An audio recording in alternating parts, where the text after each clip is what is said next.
All right, guys. So this is Dylan with Dirty Rides, episode 2 of In the Wild, and we found the wildest guy ever. Really, I mean, you can tell by the buggy here, by the beard. We got a Santa Claus truck driver, bad buggy driver. I mean, this guy does it all, really, kinda. So introduce yourself and I'm Bobby Cobb.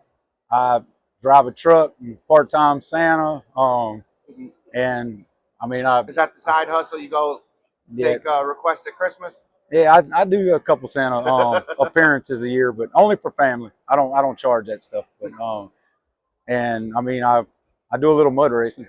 I mean, A little bit of mud racing, huh? Yeah, you've been in there with me. You were my extra weight on the tug pad. Yep. If you guys didn't see the video, check it out. I'll drop the link below.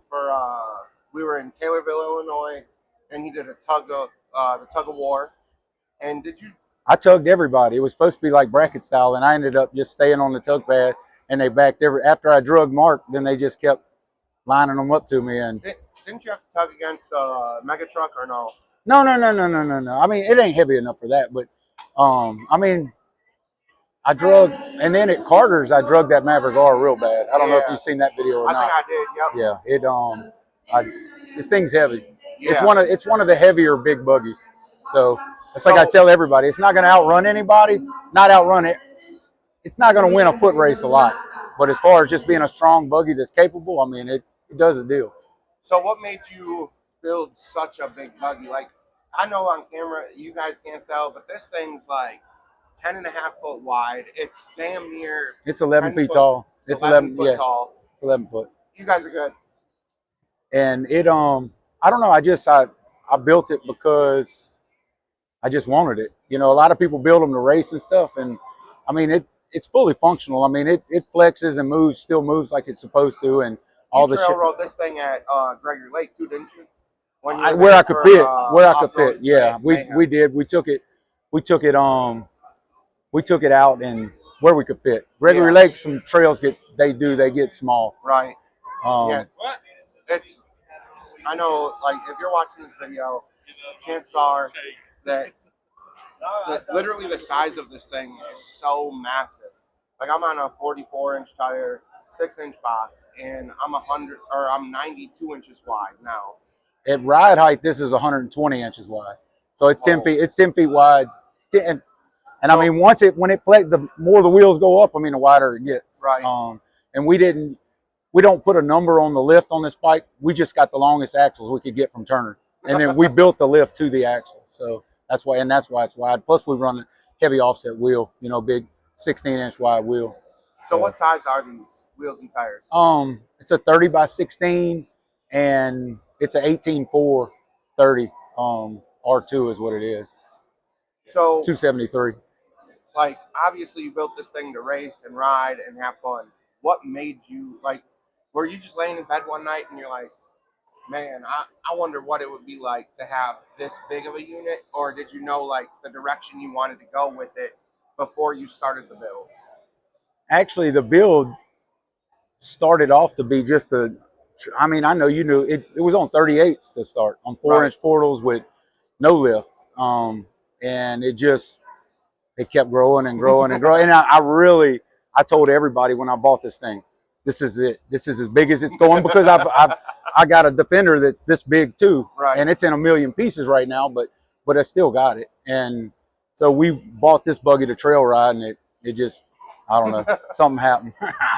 Now it's just an extra large version of a trail bike, really. Yeah, most definitely. So what do you do, like, for your day job? Like, you haul a reefer trailer, or? I do a little bit of everything. Right now, the last few years, I've been doing a lot of, it's funny, is hauling chickens. Anywhere from the fertilized egg to the chicken nugget. I've hauled them. Right now, I'm doing live haul. Like, go out to the farms and bring them into the process plant is what I've been doing. So it's and I'm in a position that I'm making real good money, and I'll work maybe 10 hours at the most a day. So it's not hard work. I stay all like in a little circle all week long. So I'm enjoying it. Awesome. So what are your top 3 favorite parts? like from the amenities at the park to the trails to the challenging. Like I'm gonna do 4. Sabine is in my backyard. Sabine ATVs, Burkeville, Texas. I'm about an hour and 15 minutes. So wow, that's where I've done a whole bunch of my mud park off okay, ride. River Run, definitely. Those two are neck and neck with me. Um, the new one that I've been going to, I've been to twice now, is Rats. Not far from here in oh Canham, really? in Canham, Arkansas. So if you can't tell by his top 3 parks, he definitely lives in the Boot, Louisiana. If you didn't know, and he definitely likes the down south riding. Yeah, I do, and even with the TV show this season, I had to race, and we got pulled out of our element. We had to do some different type racing, like the knockout races in Missouri and stuff. And I'll be honest with you, I like going fast too. Do And you? I wish I wouldn't have figured out that I liked it so much at 49 years old. Because I mean, it's rough on you. Yeah. You're out there, you're in a buggy, flying wide open over obstacles and jumps and shit. I woke up the next day, I felt like I had been in a prize fight. I mean, it was, I had harness on and helmet and neck brace, and I mean, it whooped my ass pretty good. So I have a newfound respect for the guys that are out there like King of Hammers and all that stuff, because they're doing it for hours and hours. We did, my little run was 30 seconds. Right. I couldn't imagine. And I'm not this year, but maybe next year we're gonna run hammers one time at least. So now that you figured out that you like to go fast, like, is there another build that you're thinking of, or is it like the love for going fast? Does it outweigh the love for the mud ride? Because obviously if I thing is. if I do sick. it, I'll buy a race car that's already built. Yeah. Run it, and if I can keep it together halfway, and then just sell it, because I don't see me doing it for a long. I'm not trying to go out there and just. It scratches the itch enough where it'd be cool to do it for a day, but not. Right. And I just want to say I did it. It's just one of those things. It's a bucket list. Running King of Hammers is whether I finish or nothing. Just saying I lined up and I took off. I know it's going to be, probably cost us 50 grand to just go out there and take off and do everything we got to do. But it's just something I'm going to do. I've already told my wife, and I don't know. I get away with murder, but as far as spending money, I always pick at her about, she's expensive, but really I'm the expensive one in the marriage. So my hobbies are horrible. So when you first got into the game years ago, right? Because you've been doing this for a while. Since I was a baby. So, I was raised by a motor rider. Oh yeah. But we didn't have. Yeah, we had 3-wheelers, and trucks and we had mud trucks, and. So what was the starting process of you like getting into it and like when I met my wife that this was your passion in life? I've always had a jacked up truck, right? Whether it was a street truck or trail truck. I never built a Mega. I had parts to build a Mega. I met my wife, and all her friends from Natchitoches, where we're from, went to Sabine. Well, one of the, I don't know, within the first few months, we went and rode at Sabine, and I borrowed somebody's 4-wheeler for us to ride. And I went out there, and I was like, well, damn, so I ended up going and buying. We had a Yamaha Grizzly and a Outlander XMR. So we rode 4-wheelers. I said, I'll never buy a side-by-side. I rode them, and I was like, man, this is like, I can go get in the car and ride around the street if I want to be in a side-by-side. Right.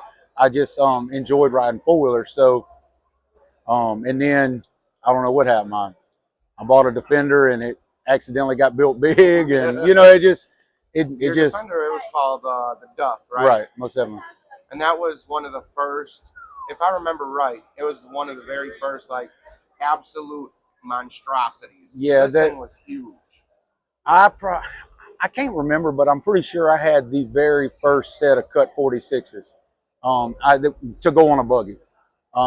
And it was funny because that's when Engines and Egos was starting like 4 or 5 years ago. And I'm bad at keeping secrets. So everybody knew I had 46s. Well, Jason Gibson, Skywalker, what's he do? I show up with my big old lift and my 46s, and then all of a sudden, from down around the campground, here comes Skywalker and he's got 50s. He had cut 50s, and when I got my 46s, I think Skywalker had 42s or 44s. So I've one upped them. But if I'd have kept my mouth shut, I would have had at least that one day, to be the biggest. But he pulled up, and I mean I've got mad respect for Jason, and I mean Skywalker's been through all kind of different levels of Skywalker. Right. And I mean it's out here now. I mean Skywalker's kicking ass right now. Yeah. You know, he's back in the front as far as I'm concerned. So I remember seeing Skywalker for the first time at Gregory Lake in 2023, I think it was. He came out for the bounty hole there.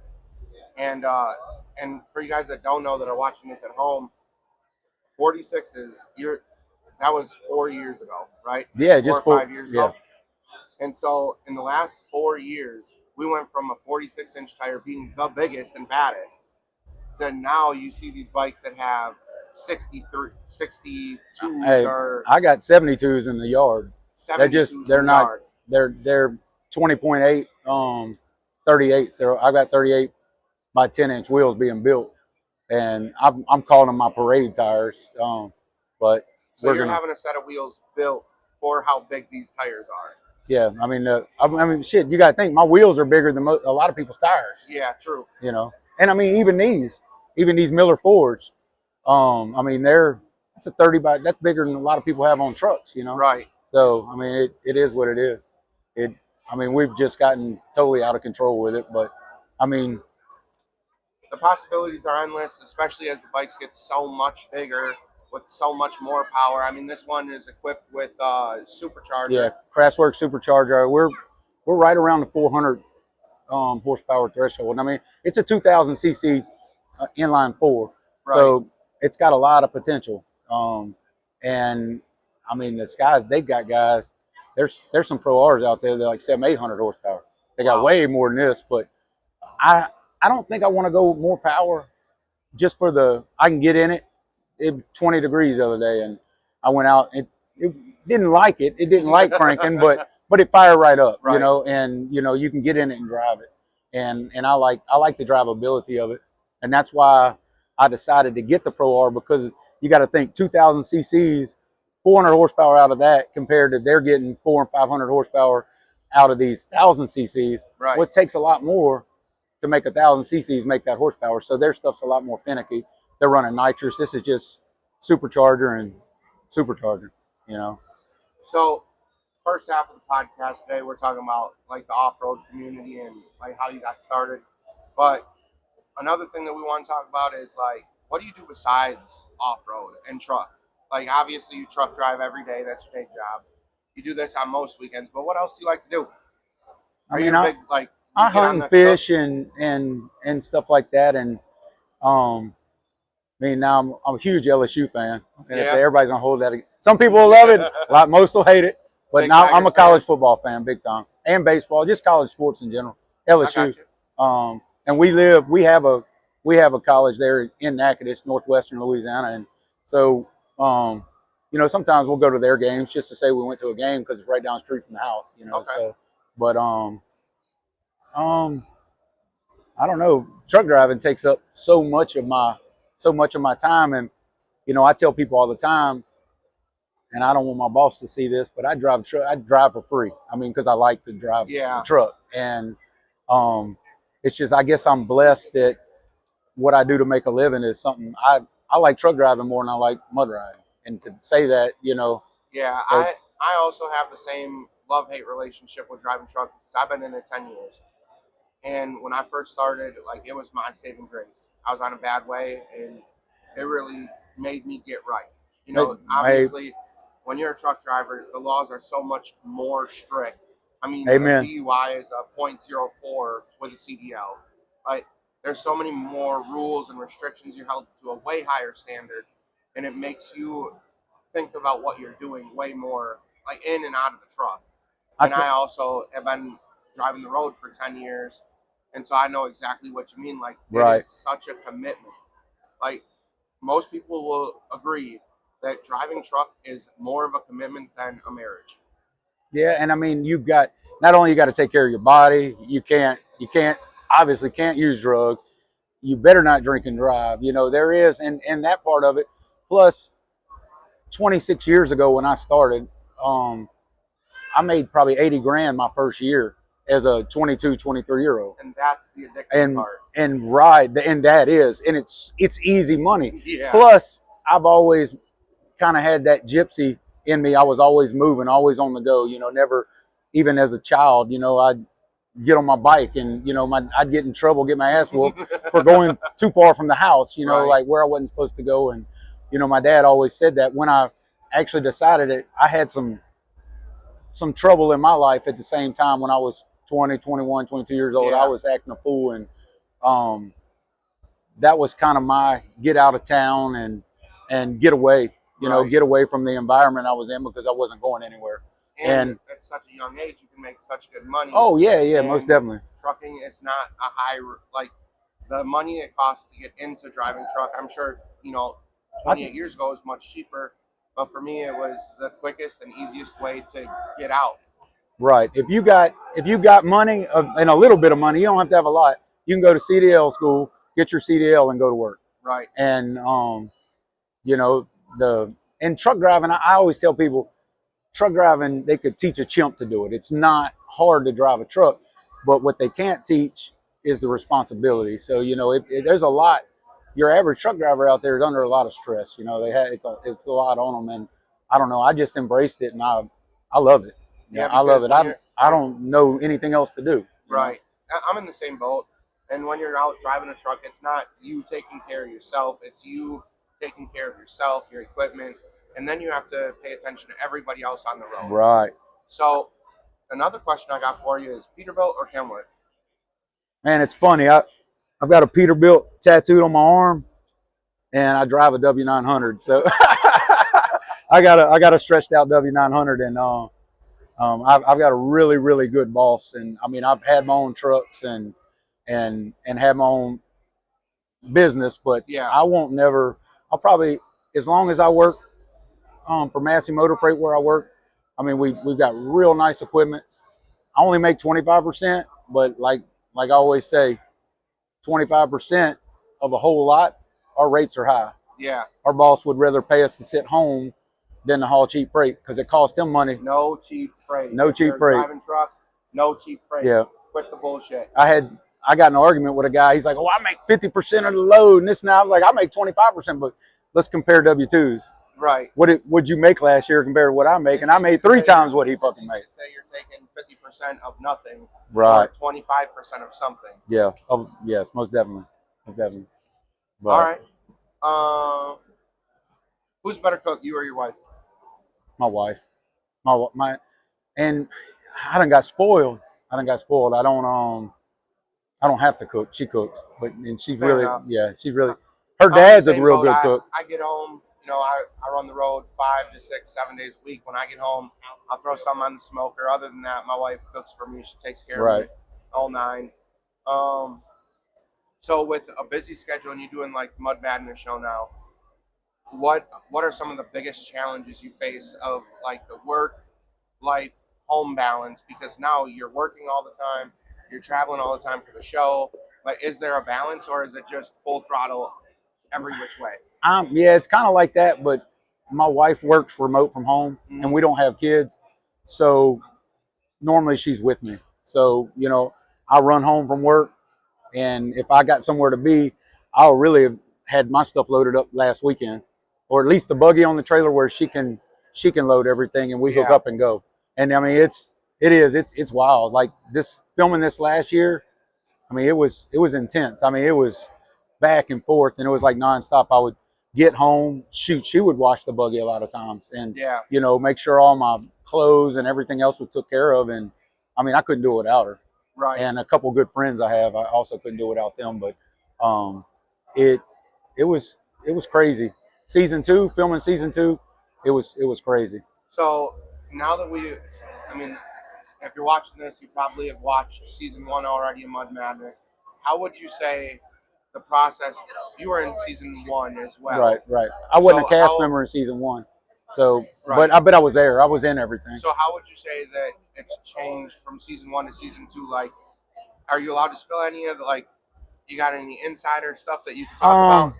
If not, I completely understand. No, and I'm not going to say too much because I'm not supposed to. But I really enjoyed. Well, and we'll put it this way: I didn't believe in the TV show when it first started, but Larry's situation and the way everything went down, he needed a buggy, and I showed up to support my best friend. I showed up to, no matter what, if I thought it was right or wrong, but they put a microphone. I was there 30 minutes, and they were like, "Here, we need you to sign this," and we put this microphone on. And then I was, because the way I acted with Larry, we cut up and we just ourselves. And I mean, if you know us and friends with us, we talk a lot of smack. But after that, and I sat back and watched and saw what was going on. Then I was like, well, this isn't that bad. This is actually, it's good for our community because it can't hurt our off-road scene. It cannot hurt it. It will only help it get better because it wheels turning for the public and it shows the public. Seen, a lot of the public that gets out in trail rides or mountain rides, they don't know what this side of off-road is. Even the people that don't know any of it, that don't know any of it, it's informative. And that's when I realized the show's not for us. It's for the rest of the world. Right. It's not for us to watch. It's for us to watch, but they're not trying to entertain us. Right. We entertain ourselves with it. We don't need a TV show to know what goes on in the off-road world. So once I realized that the show was for the rest of the world, then I took a different opinion of it. And now I'm totally on board with the show. I think it's a really, really, really, really 100% good thing, and it's going to be better. Like the season 2, it's going to be lit. Like it's so really, get all your buddies together, have a little watch party, it's going to be good. Cold snacks, and definitely tune in for season 2. You obviously work with so many companies. Give us a quick 10-second shout out for all the people that you want. Super ATV, Pandemic, Rats Entertainment. Who else? Brian Kelly. Whiskey Biz, he throws a little bit in there too. Yeah, he made me stick a sticker, and then let's see, Muckstar's up there. Murray Power Sports is who does my wraps. They're actually we're about to redo my doors with all the current sponsors. Dylan Daly in Tuscaloosa, Alabama, and he's a damn Alabama fan. But that's who cuts my tires. So and Miller Forge, Matt Miller. These are Matt's first set of 30x16s. I didn't get to polish them because it's a situation that went on the other day. But we put these wheels through hell. Yeah. And that, I mean, literally, I'm 6'2", and I can use this as a seat. Yeah, these are some serious pieces of metal. Oh, and one other thing. Jeremy Shirley with PFAB, he's who made this thing big. So I almost forgot you, Jeremy. My bad. And like you said, Craftwork Supercharger. Yeah, GGB exhaust. I don't know. I know I'm forgetting something. And don't worry, if you haven't seen this thing in action, I'll drop a couple clips after the interview. Right. Sewed in the back. Cool. Well, Bobby, appreciate your time today. I appreciate you, brother.